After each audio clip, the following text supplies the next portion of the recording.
Jumpa kembali bersama dengan saya Petrus Marinusia. Saudara, baru-baru ini kita telah melihat, menyaksikan melalui proses yang begitu panjang kasus undang-undang ITE yakni dalam hal ini seorang Roy Suryo dan Dr. Tifa yang jadi tersangka undang-undang ITE atau cybercrime. Nah, saudara, beliau telah dilaporkan oleh Presiden ke-7 kita, Joko Widodo, mengenai pencemaran nama baik melalui fitnah yang menuduh ijazah palsu. Nah, sebelum saya berikan komentar, mari kita saksikan terlebih dahulu bagaimana seorang Amin Rais berkomentar karena beliau baper ketika kedua orang ini jadi tersangka dan ditahan polisi, dan beliau mengatakan Polda Metro Jaya melakukan kezaliman. Nah, mari kita saksikan terlebih dahulu sebagai berikut. Saudara sebangsa setanah air, video singkat ini saya tujukan terutama untuk Saudara Prabowo, Presiden kita, dan juga untuk orang-orang yang selalu berada di lingkaran istana yang mengerumuninya.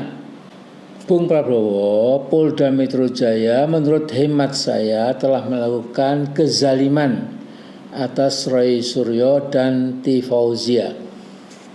Tuduhannya, keduanya telah melakukan penyebaran informasi yang tidak benar karena menuding ijazah Jokowi palsu. Tuduhan itu dianggap fitnah karena dalam analisa Polda Metro Jaya ijazah Jokowi itu asli. Ini luar biasa.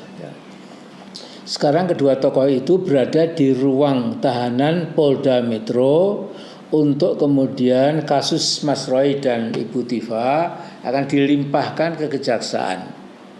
Nah, Bung Bowo, kalau Anda biarkan kezaliman hukum ini tumbuh merajalela, tunggu saja prahara politik yang akan Anda hadapi. Jadi penangkapan, penahanan, dan pemenjaraan Roy dan Tifa menurut saya merupakan pinnacle of injustice. Jadi sebuah puncak kezaliman. Di mata saya dan banyak rakyat Indonesia, Anda telah menjadi presiden yang zalim dan sekaligus takabur.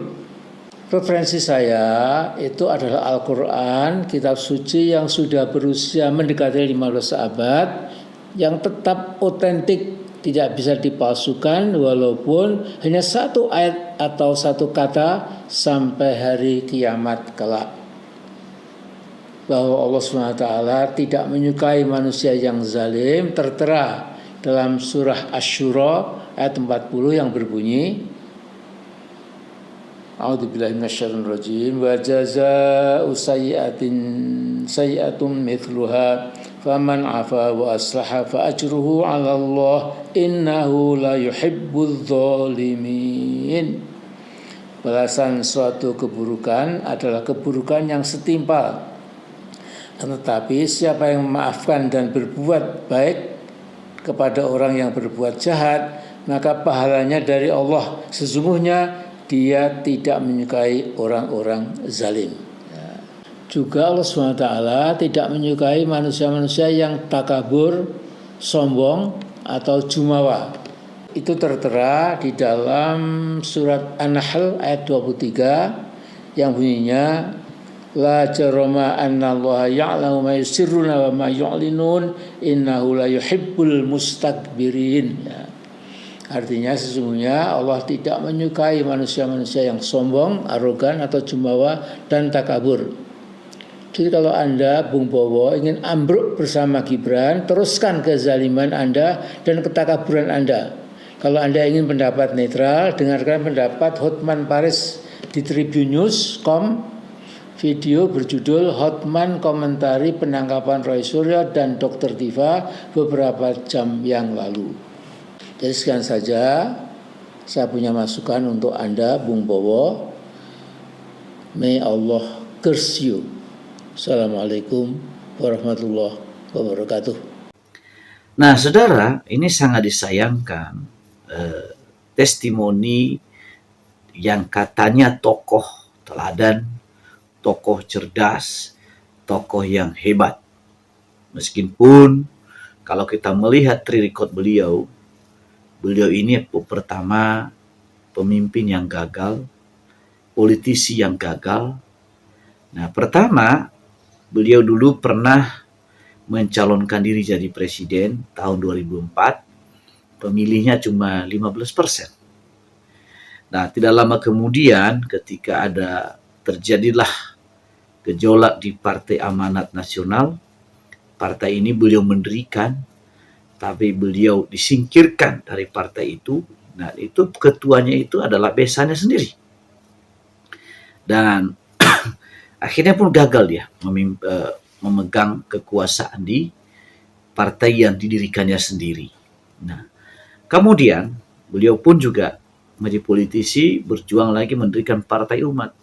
Tapi tidak satu pun yang duduk di parlemen karena partainya tidak diminati oleh rakyat. Nah, beliau hanya sibuk konten di media sosial.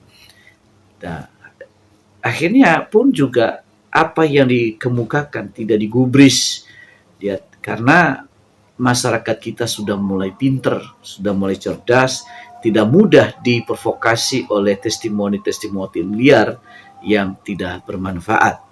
Nah, demikianlah tayangan saya kali ini. Sampai ketemu di tayangan selanjutnya. Terima kasih.